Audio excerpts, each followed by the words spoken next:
Assalamualaikum warahmatullahi wabarakatuh. Waalaikumsalam warahmatullahi wabarakatuh.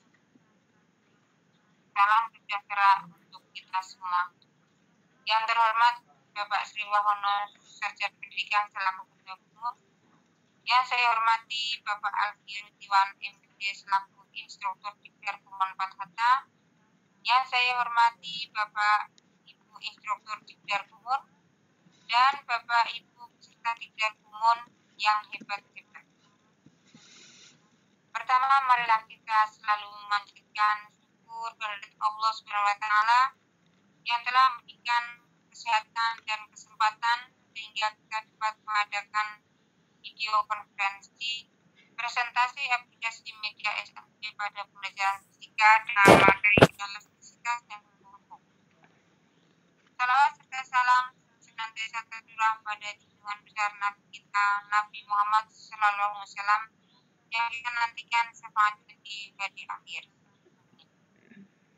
Bapak Ibu yang saya hormati, sebelum acara pikwan dimulai, perkenankanlah terlebih dahulu saya Taryati sebagai host yang berasal dari SMP Negeri 4 Kebumen. Acara ini juga akan dipandu oleh Ibu Titik Widyasuti Sarjana Sastra yang berasal dari SMP Negeri 38 Surabaya. Dan selanjutnya kegiatan pikwan akan dipresentasikan oleh Ibu Tina Krisnawati Sarjana Pendidikan yang berasal dari SMA Negeri 10 Pakuyangan Brebes. Demikian tadi perkenalan untuk moderator dan presenter pada kegiatan pikwan kali ini. Bapak Ibu yang saya hormati, untuk selanjutnya, sebelum kegiatan pikwan ini kita mulai, ada beberapa hal yang harus diperhatikan untuk para Bapak Ibu yang tergabung dalam room ini. Yaitu yang pertama, untuk Bapak Ibu dimohon untuk menonaktifkan mikrofon selama pikwan berlangsung. Bapak Ibu juga diharapkan untuk menghindari penggunaan HP dan tidak menimbulkan suara gedung dan untuk tidak menyalakan mikrofon selama kegiatan berlangsung. Kemudian nanti apabila presenter telah memaparkan materi, peserta apabila ingin mengajukan pertanyaan seputar materi atau mengajukan pertanyaan bisa mengaktifkan mikrofon dan menuliskan di kolom chat.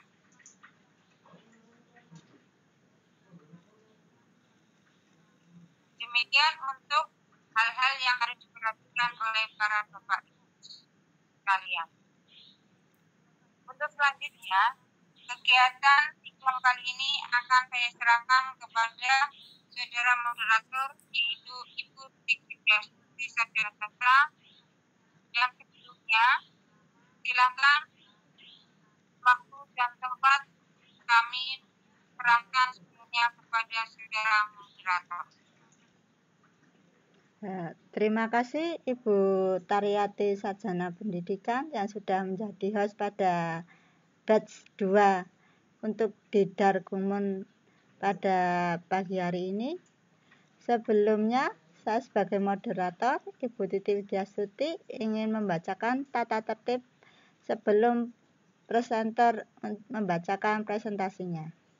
Tata tertib yang pertama, yaitu tolong untuk semua peserta mematikan unmute atau mic-nya. Yang kedua, kalau mau bertanya, boleh ditulis lewat chat atau untuk menyalakan mic-nya. Yang ketiga, jangan lupa untuk mengisi presentasinya. Sebelum presentasi kita dimulai, saya akan membacakan kurikulum vitae presenter. Nama lengkap Tita Trisnawati Sarjana Pendidikan. Formasi guru fisika ahli pertama. Tempat tanggal lahir Cilacap 11 Desember 1996. Alamat Ciawi, Sepat Nunggal, Majenan, Cilacap, Jawa Tengah. Nomor HP 0877 2568 4599. Email titatrisnawati45@gmail.com. Riwayat pendidikan 1. SD Negeri Sepat Nunggal 02 Majenan, lulus tahun 2008. 2. SMP Negeri Majenan, lulus tahun 2011. 3. SMA Negeri 1 Majenan, jurusan IPA, lulus tahun 2014. 4. Sarjana 1 Universitas Negeri Yogyakarta, mengambil pendidikan fisika, lulus tahun 2018. Riwayat pekerjaan: guru fisika SMA Negeri 1 Paguyangan tahun 2019 sampai sekarang. Demikian kurikulum vitae presenter kami.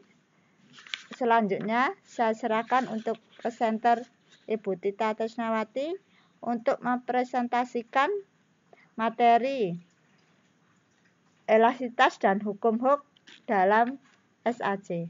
Monggo Ibu. Ya, terima kasih kepada Ibu Titik Widyastuti, Sarjana Sastra dari SMP Negeri 38 Surabaya yang telah membantu jalannya acara pada pagi hari ini. Dan terima kasih juga kepada Ibu Taryati, Sarjana Pendidikan dari SMP Negeri 4 Kebumen yang telah memulai acara ini. Sebelumnya saya mengucapkan selamat datang kepada Bapak Ibu peserta semuanya dan khususnya kepada Bapak Alpi Rudiwan MPD selaku instruktur Dikdar Gumun 4 Hatta yang telah hadir dalam room ini. Terima kasih untuk waktu yang telah diberikan kepada saya. Jadi pada kesempatan kali ini saya akan mempresentasikan materi elastisitas dan hukum Hooke. Elastisitas dan hukum Hooke ini merupakan materi fisika di kelas 11 semester 2, di semester 1. Jadi di kelas 11 semester 1.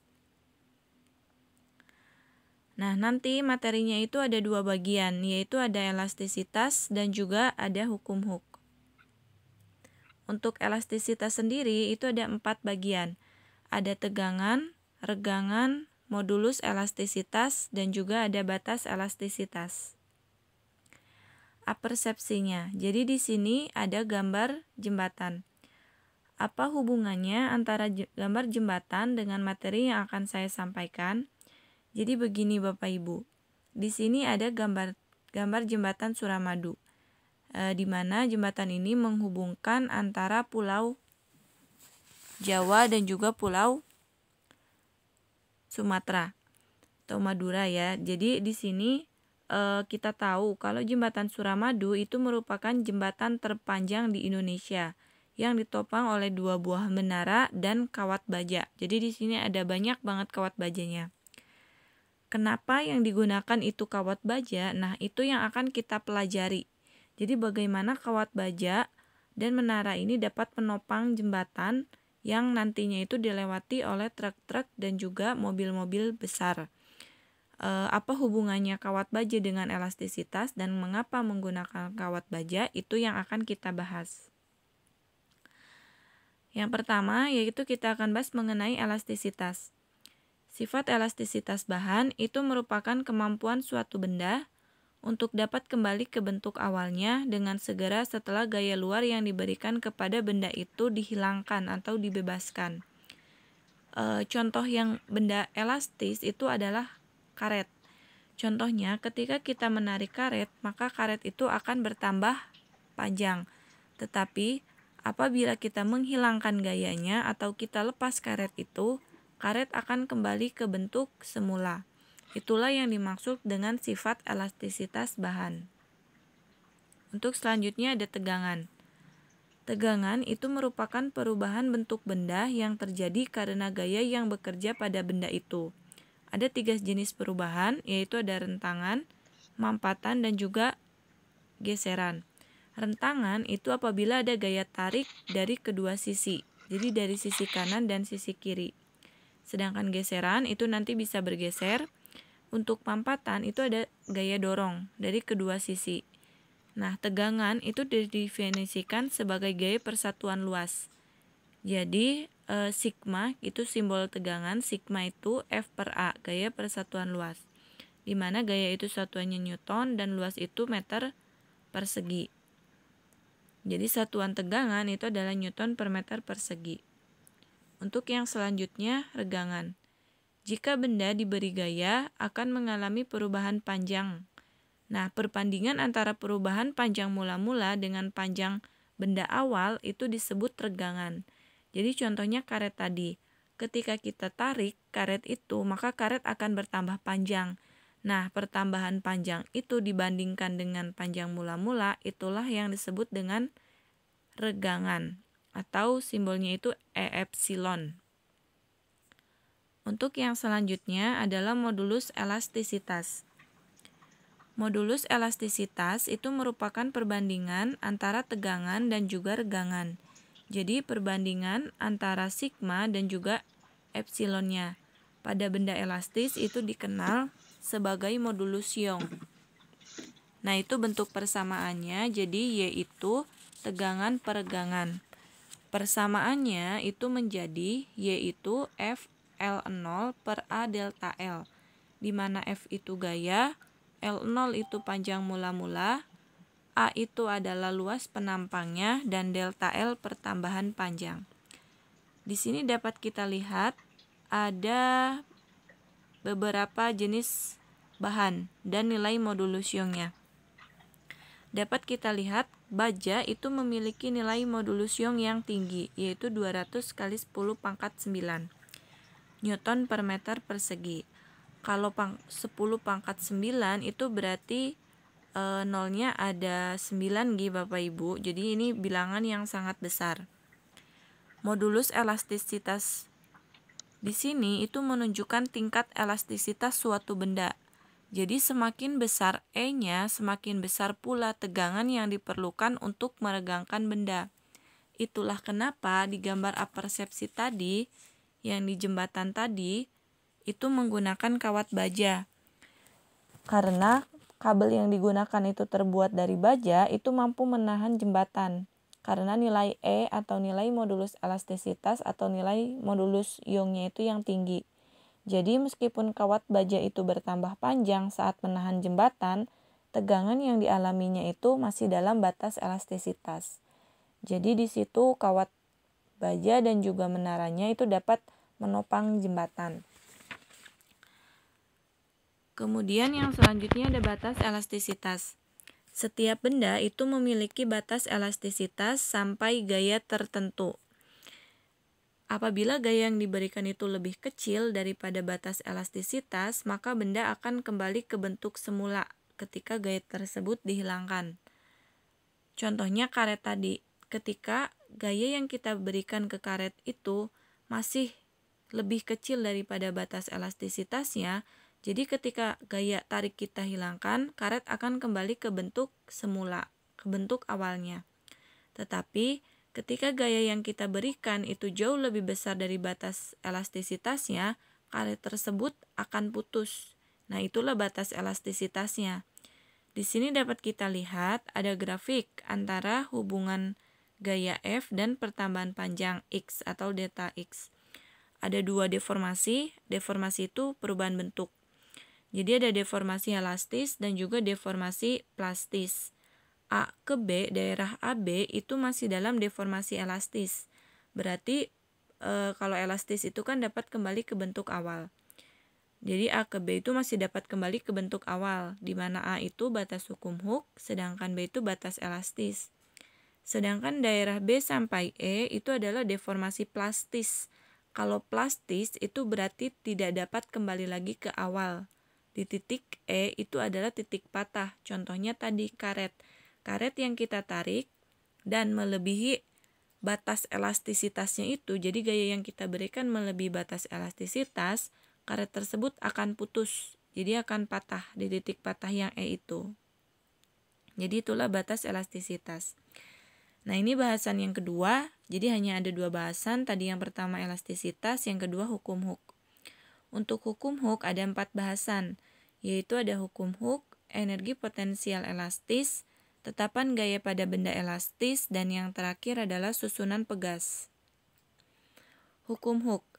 Hukum Hooke itu menyatakan hubungan antara gaya F yang meregangkan pegas dengan pertambahan panjang pegas pada daerah elastis pegas.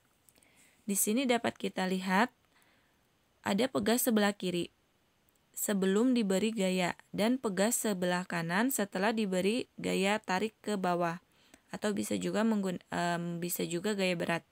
Kita lihat ada perubahan panjang atau delta X setelah pegas tersebut teregang. Nah, berdasarkan hukum Hooke itu secara matematis itu didefinisikan sebagai F sama dengan K dikalikan X. Jadi gaya pada pegas itu merupakan tetapan pegas dikalikan dengan pertambahan panjangnya. Nah, ini menggunakan hukum 3 Newton atau aksi reaksi. Jadi, aksi reaksi itu seperti ini. Ada gaya tarik atau gaya F di situ gambar yang sebelah kanan. Gaya tariknya itu kan arahnya ke bawah, itu sebagai aksi. Nah, pegas itu memberikan gaya reaksi yang besarnya itu sama dengan F tetapi arahnya berlawanan. Jadi, arah gaya pemulih dari pegas itu adalah ke atas, berlawanan dengan gaya tariknya atau gaya beratnya ke bawah. Jadinya di situ F itu sebenarnya bisa menggunakan minus. Jadi minus Kx, di mana minusnya itu menunjukkan bahwa gaya pemulih pegas itu arahnya berlawanan dengan arah pegasnya. Itulah yang menyebabkan pegas dapat kembali ke bentuk semula. Kemudian yang kedua, energi potensial pegas. Energi potensial pegas itu merupakan kemampuan pegas untuk kembali ke bentuk semula. Jadi kemampuan pegas untuk kembali ke bentuk semula itulah energi potensial pegas atau usaha. Berdasarkan grafik F dan delta X, usaha atau energi potensial pegas itu sama dengan luas segitiga yang diarsir. Kalau luas segitiga itu kan setengah alas kali tinggi. Jadi setengah alasnya delta X, tingginya itu F. Menjadi kita rubah bentuknya, energi potensial pegas itu adalah setengah K delta X kuadrat. Usaha itu satuannya adalah Joule di situ ya. Jadi energi potensial pegas itu nanti satuannya Joule. K-nya itu adalah tetapan pegas dan delta X-nya itu adalah pertambahan panjang. Satuannya meter. Kemudian ada tetapan gaya pada benda elastis. Nah, di sini menggunakan persamaan modulus Young tadi, F L0 per A delta L. Kita rubah bentuknya menjadi F sama dengan. Jadi F sama dengan YA per L0 dikalikan delta L. Di hukum Hooke tadi kita tahu F itu K dikalikan delta L. Berarti yang di dalam kurung situ merupakan K. K-nya itu adalah YA per L0. K-nya itu adalah tetapan gaya, satuannya Newton per meter. Y itu adalah modulus Young, Newton per meter persegi. A itu adalah luas penampang, meter persegi. Dan L0 itu adalah panjang mula-mula, satuannya meter. Susunan pegas. Susunan pegas itu ada 2, yaitu susunan seri pegas dan juga ada susunan paralel pegas. Untuk susunan seri pegas, persamaan konstantanya itu adalah 1 per Ks sama dengan 1 per K1 plus 1 per K2 plus titik-titik-titik. Jadi nanti tergantung ada berapa jumlah pegasnya. Kemudian untuk susunan paralel pegas itu adalah Kp sama dengan K1 plus K2 plus titik-titik. Nah, dari mana ketemunya persamaan ini, itu yang akan kita bahas selanjutnya. Susunan seri pegas. Pada susunan seri pegas, itu gaya tarik yang dialami pegas sama besar. Jadi gaya tarik yang dialami oleh pegas 1 maupun oleh pegas 2 maupun oleh gaya pada pegas seri atau gaya beratnya itu adalah sama. Sedangkan pertambahan panjangnya, pertambahan panjang pada pegas 1 itu sama dengan pertambahan panjang pada pegas 2 ditambah pertambahan panjang pada pegas 1 ditambah pertambahan panjang pada pegas 2 ditambah yang lainnya. Jika jumlah pegas lebih dari 2, itu sama dengan pertambahan panjang totalnya. Nah, karena F itu K dikalikan X berdasarkan hukum Hooke, dan X itu F per K, tinggal kita masukkan. X itu F per K, berarti XS itu Fs per Ks sama dengan F1 per K1 tambah F2 per K2 tambah F3 per K3. Karena nilai F sama untuk susunan seri pegas, berarti 1 per Ks sama dengan 1 per K1 ditambah 1 per K2 ditambah 1 plus K3 plus seterusnya, tergantung jumlah pegasnya. Kemudian ada susunan paralel pegas. Pada susunan paralel pegas, gaya pegas sama dengan jumlah gaya masing-masing pegas. Berarti F1 ditambah F2 ditambah, nanti tergantung jumlah pegasnya, itu sama dengan F paralel. Sedangkan pertambahan panjangnya kita lihat. Pertambahan panjang pada pegas 1 itu sama dengan pertambahan panjang pada pegas 2 sama dengan pertambahan panjang totalnya atau X paralelnya. Kita menggunakan hukum Hooke lagi, jadi F itu K dikalikan X. Karena F-nya itu penjumlahan, Fp sama dengan F1 plus F2 plus F3. Berarti kita rubah bawahnya, Fp itu Kp plus Xp sama dengan K1X1 plus K2X2 plus K3X3. Karena nilai X-nya itu sama untuk susunan paralel pegas, jadi Kp itu K1 plus K2 plus K3 plus titik-titik, tergantung jumlah pegasnya ada berapa. Nah, nanti untuk susunan pegas seri paralel, konstanta pegas itu diperoleh dengan mengkombinasikan susunan pegas seri dengan susunan pegas paralel. Pemanfaatan pegas dalam kehidupan. Jadi, dalam materi fisika, hampir di setiap kompetensi dasar itu pasti ada penerapannya dalam kehidupan sehari-hari. Untuk manfaat pegas, yang pertama adalah sistem suspensi kendaraan bermotor untuk meredam kejutan. Jadi shockbreaker yang ada di motor ini itu berguna untuk meredam kejutan apabila motor melewati sebuah lubang. Kemudian pegas untuk melatih otot dada. Ini kita lakukan dengan menariknya atau meregangkan pegas ini, kemudian dengan memberikan dorongan atau memampatkan. Kemudian yang ketiga ada pegas untuk dongkrak sepeda motor. Untuk contoh yang lain itu juga masih banyak lagi. Contohnya itu pada busur panah, kemudian ada pada kasur. Itu contoh-contoh pemanfaatan pegas dalam kehidupan. Nah, ini untuk latihan soalnya. Seutas kawat memiliki diameter 0,7 mm dan panjang 2 meter. Kawat ditarik dengan gaya 5 Newton sehingga bertambah panjang 0,6 mm. Hitunglah yang pertama tegangan, yang kedua regangan, dan yang ketiga modulus Young kawat. Intinya di dalam fisika itu kita harus menggunakan satuan internasional atau satuan SI namanya. Jadi satuan SI itu untuk panjang itu adalah meter, waktu itu adalah sekon. Kita harus mengubahnya. Nah, ini tinggal kita rubah, masukkan persamaannya. Untuk tegangan itu gaya persatuan luas F per A. Untuk yang kedua, regangan itu adalah epsilon, itu adalah delta L per L0. Yang ketiga, modulus Young itu tinggal tegangan dibagi dengan regangan. Nanti ketemu. Ini latihan soal yang kedua, itu tentang susunan seri paralel pegas digabungkan. Nanti kita bisa cari satu-satu.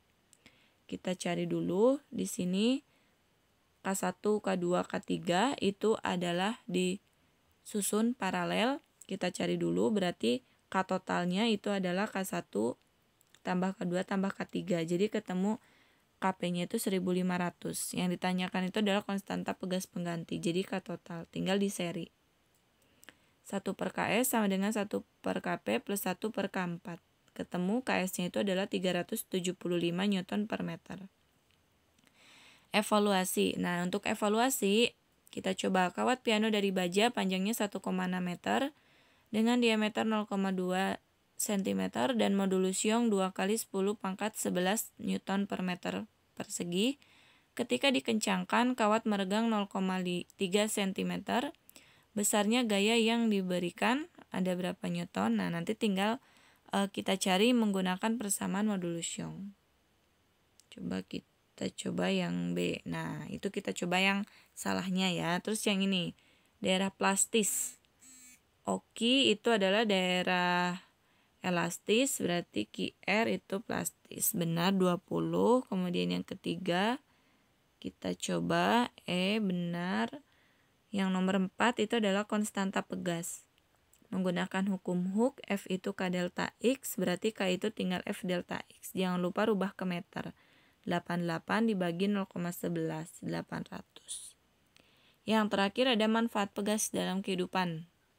Yang mana Bapak Ibu? Oke, kita coba yang D. Nah, seperti itu. Jadi total skornya 80.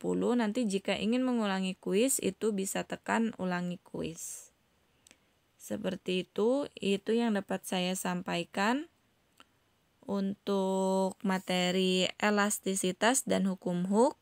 Untuk selanjutnya saya serahkan kepada moderator.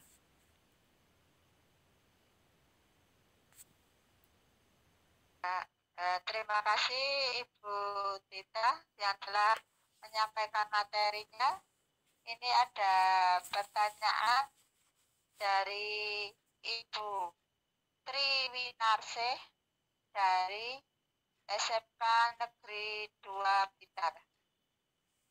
Mohon dijelaskan manfaat materi ini untuk kehidupan sehari-hari.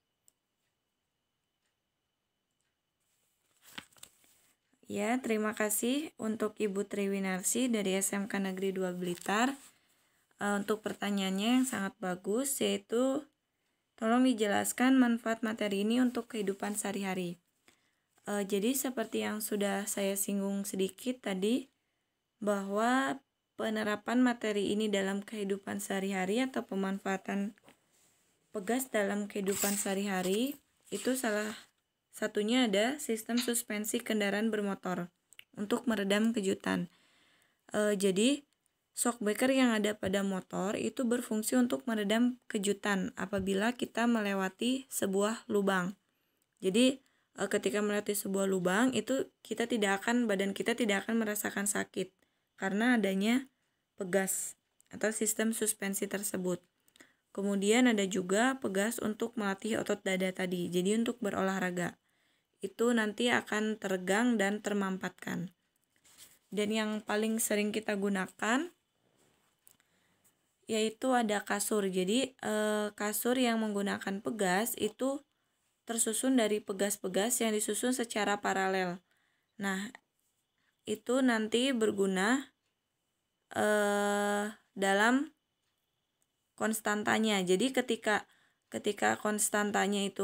pegasnya itu disusun paralel, maka nilai konstantanya itu akan semakin besar. Nah, itu fungsi elastisitas atau fungsi pegas dalam kehidupan sehari-hari yang sering digunakan. Terima kasih. Ya, terima kasih Ibu Tita atas jawabannya. Ini ada pertanyaan yang kedua Ibu Tita. Iya, Ibu. Dari Ibu Susandia Andalusi dari SMA Negeri 1 Singosari Malang. Pertanyaannya, bagaimana energi yang dimiliki suatu pegas jika kondisinya sudah tidak elastis? Ya, terima kasih untuk Ibu Susandia Andalusi dari SMA Negeri 1 Singosari Malang untuk pertanyaannya. Jadi bagaimana energi yang dimiliki suatu pegas jika kondisinya sudah tidak elastis? Energi potensial pegas sendiri itu merupakan kemampuan pegas untuk kembali ke bentuk semula. Jadi apabila pegas itu sudah tidak elastis atau nama lainnya itu plastis, jadi tidak dapat kembali ke bentuk semula, itu berarti nilai energi potensialnya itu adalah 0. Karena pegas tersebut sudah berdeformasi. Deformasi itu perubahan bentuk. Jadi sudah tidak elastis lagi tapi sudah mengalami perubahan bentuk ke plastis. Jadi sudah tidak ada energi untuk kembali lagi ke awal. Maka dari itu, energi atau energi potensial pegasnya itu sama dengan 0.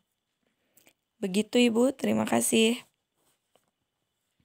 Oh ya, terima kasih Bu Tita. Ini ada pertanyaan lagi, yang ketiga dari Ibu Jasmine. Pertanyaannya, apakah bahan yang digunakan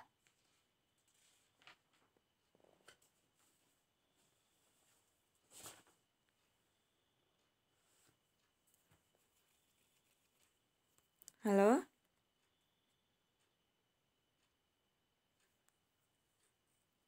Halo Bu Titik? untuk suspensi kendaraan?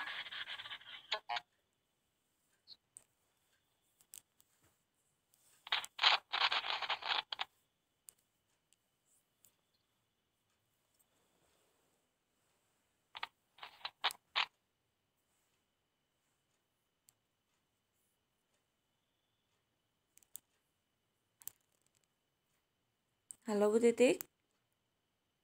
Ya, Iya, gimana pertanyaannya? pertanyaan, apakah bahan yang digunakan untuk suspensi kendaraan bermotor mempengaruhi kinerja elastisitasnya? Oh iya, terima kasih untuk pertanyaannya untuk Ibu Jasmine. Apakah bahan yang digunakan untuk suspensi kendaraan bermotor mempengaruhi kinerja elastisitasnya? Jadi untuk bahan yang digunakan itu mempengaruhi nilai kinerja elastisitasnya. Karena konstanta atau tetapan pegas yang dimiliki untuk setiap bahan itu kan berbeda-beda. Nah, tetapan pegas atau konstanta itu merupakan ukuran kekakuan pegas. Semakin besar K-nya, maka semakin kaku pegasnya itu. Sedangkan semakin kecil nilai K-nya, maka pegasnya itu tidak terlalu kaku atau sedikit lebih lunak. Dan itu akan mempengaruhi tingkat atau kinerja elastisitasnya. Jadi bahan yang akan digunakan itu harus memperhatikan motornya juga. Jadi untuk misalnya motor A itu memerlukan seberapa kaku pegasnya itu. Nah, jadi di sini bahan yang digunakannya itu akan sangat mempengaruhi kinerja elastisitasnya. Karena kinerja elastisitas itu dipengaruhi oleh seberapa kaku pegas itu atau dipengaruhi oleh nilai tetapan pegasnya. Begitu Ibu. Terima kasih Bu Tita. Ini ada pertanyaan lagi dari Ibu ini suatu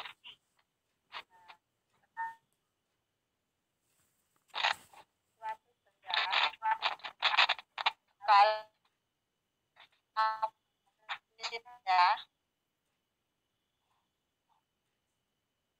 apa yang akan terjadi ya Bu? Terima kasih. Oh ya, pertanyaan dari Ibu Rini Widyastuti. Terima kasih untuk pertanyaannya. Suatu benda kalau sudah terlampaui elastisitasnya, apa yang akan terjadi? Jadi, jika suatu benda telah melampaui batas elastisitasnya, maka benda tersebut akan mengalami perubahan bentuk atau deformasi, menjadi deformasi plastis. Contohnya tadi, karet. Apabila kita menarik karet, di mana gaya yang kita berikan itu melebihi batas elastisitasnya, maka karet tersebut akan putus. Apabila karet tersebut putus, maka mengalami perubahan bentuk atau deformasi plastis, di mana karet tersebut itu tidak dapat kembali lagi ke bentuk awalnya.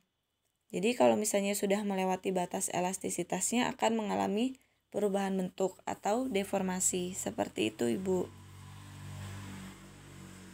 Terima kasih Bu Tita Nggih. atas penjelasannya. Boleh saya bertanya Bu Tita? Oh nggih, boleh Ibu. Ya, pertanyaannya, bagaimana cara untuk mengukur bangunan tingkat tinggi ataupun jembatan itu agar tidak roboh terkena gempa Ibu? Ya, terima kasih Bu Titik untuk pertanyaannya. Jadi bagaimana agar jembatan dan juga bangunan yang tinggi itu tidak roboh, dan bagaimana hubungannya juga dengan elastisitas nih Bu? Ya, Ya, jadi itu tidak jauh dengan yang sudah saya sampaikan di awal tadi tentang persepsi mengenai jembatan. Jadi kenapa jembatan itu membutuhkan, atau kenapa jembatan itu menggunakan kawat baja di dalam pembangunannya, itu karena kawat baja itu memiliki nilai modulus elastisitas yang tinggi. Jadi kuat untuk menahannya, karena meskipun kawat baja itu bertambah panjang tetapi masih dalam batas elastisitas. Begitupun jika dalam bangunan.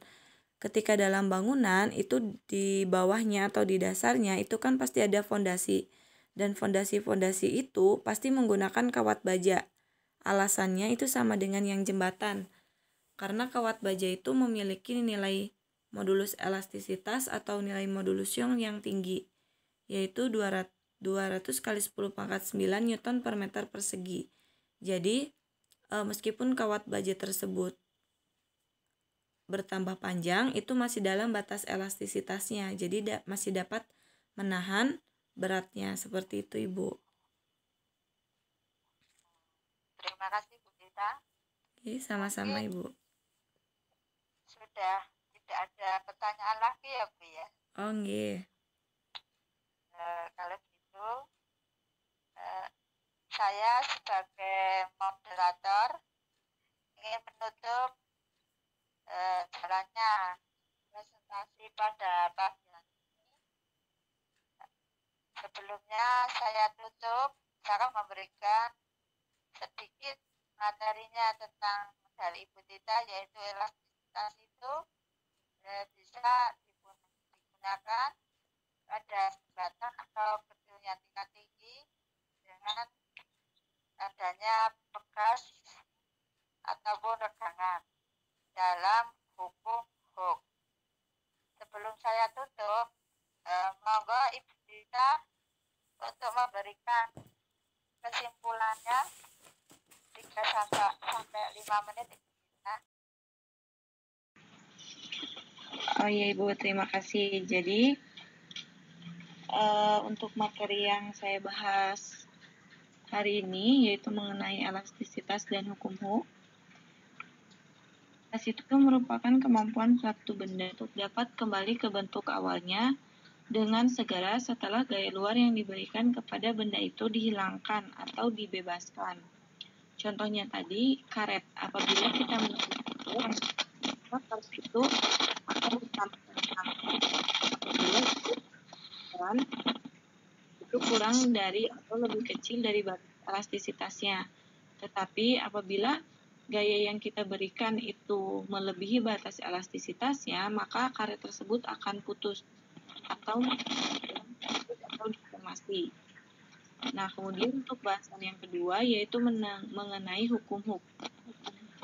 Hukum Hooke tersebut itu menyatakan hubungan antara gaya yang menegangkan pegas dengan pertambahan panjang pegas pada daerah elastis pegas.